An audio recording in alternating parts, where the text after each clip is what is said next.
ఒకరోజు రాత్రి సుమారు 11 అయింది. నా ఫోన్కు ఒక మెసేజ్ వచ్చింది. బాబూ, నా గుండె లోపలున్న బాధని ఎవరికీ చెప్పుకోలేకపోతున్నా, నువ్వైనా వింటావా? ఆ ఒక్క లైన్ చదివాకే నా గుండె కదిలిపోయింది. నేను రిప్లై ఇచ్చా, చెప్పండమ్మా, ఏమైంది? ఆమె పంపిన వాయిస్ మెసేజ్ వింటుంటే గుండె ముక్కలయ్యేలా ఉంది. నా కొడుకు ఉండేవాడు బాబు, నాకు ప్రాణం, నాకున్న ప్రపంచం అంతా అతడే. ఆమె కథ ఇలా మొదలైంది. ఒక చిన్న గ్రామం, రావులపాలెం దగ్గరున్న ఓ పల్లె. ఆ ఇంట్లో ఒక తల్లి, ఒక కొడుకు. తండ్రి గల్ఫ్లో. ఈ ఇద్దరే ఒకరికొకరు ప్రపంచం. ప్రతి ఉదయం బాబూ తినురా అని చేతితో పెట్టి తినిపించేది. అతను కష్టపడి పనిచేసేవాడు. సాయంత్రం వచ్చాక జీతం మొత్తం తల్లి చేతిలో పెట్టేవాడు. అమ్మా, నాకేదైనా కావాలంటే నిన్నడుగుతా అనేవాడు.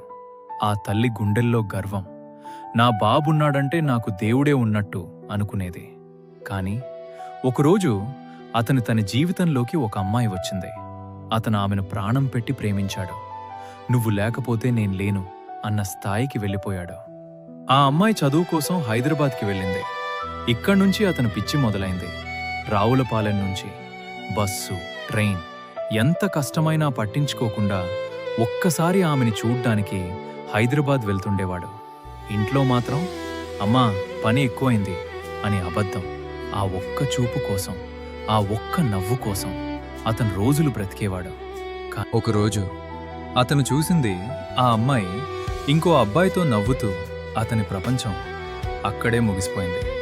ఆ రోజు నుంచి ఆమె కాల్స్ లేవు, మెసేజ్లు లేవు. అతను మాత్రం తినడం మానేశాడు, నిద్ర మానేశాడు, పని మానేశాడు. తల్లి అడిగింది, బాబూ ఏమైందిరా? అతను మౌనం. ఒకరోజు ఆ తల్లి అతను ఫోన్ చూసింది. అన్నీ అర్థమయ్యాయి.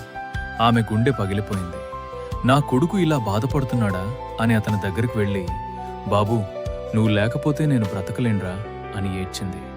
కాని అతను వినలేదు. ఒక ఉదయం, బాబూ లేవురా, స్పందన లేదు. ఆ రోజు ఆ తల్లి ప్రపంచం చచ్చిపోయింది. ఇప్పుడు ఆ గోడ మీద ఒక ఫోటో ఉంది. ఆ ఫోటో ముందు దీపం వెలుగుతోంది. ఆ తల్లి రోజూ అన్నం పెడుతోంది, బాబూ తినురా అని. కాని తినేవాడు ఎవరూ లేరు. ఆమె చివరగా నాకు చెప్పింది, బాబూ ప్రేమ కోసం నా కొడుకు నన్ను వదిలిపోయాడు. నేనింకా బ్రతికే ఉన్నాను, కాని ప్రతిరోజు చస్తున్నా. ఆమె మాటలు విన్నాక నేను రిప్లై ఇచ్చాను, అమ్మా మీ బాధను నేను తీర్చేయలేను, కాని మీ కథను ప్రపంచానికి చెప్తాను. ఇంకో తల్లి ఇలా ఏడవకూడదని. ఇప్పుడు నేను మీ అందరికీ చెప్పేది ఒక్కటే, అబ్బాయిలు ఇలా మోసపోవద్దు. ప్రేమలో పడి మీ జీవితాన్ని నాశనం చేసుకోవద్దు. లవ్ చేస్తే ఆలోచించి చేయండి. కానీ ఒక విషయం మాత్రం గుర్తుంచుకోండి, మీకోసం ఏడ్చేది, మీకోసం ఆకలితో ఉండేది, మీకోసం ప్రాణం ఇస్తుంది, అది ఒక్క తల్లి మాత్రమే. ఆ తల్లి చెప్పిన మాటలు ఇవి. నన్ను వదిలి ఎవరిని నమ్మకు బాబూ, ప్రేమించిన వాళ్ళు వెళ్ళిపోతారు, కానీ తల్లి చివరి శ్వాస వరకు నీకోసమే ఉంటుంది. ఒక అమ్మాయి మర్చిపోతుంది, ఒక తల్లి చావు వరకు ఎదురు చూస్తుంది. మీరేమనుకుంటున్నారు? ఇలాంటి ప్రేమ సరైందా లేదా తల్లి ప్రేమే గొప్పదా? ఒక్క మాటలో కామెంట్ చేయండి. లవ్ లేదా మదర్? మీ సమాధానం ఎదురు చూస్తున్నాను.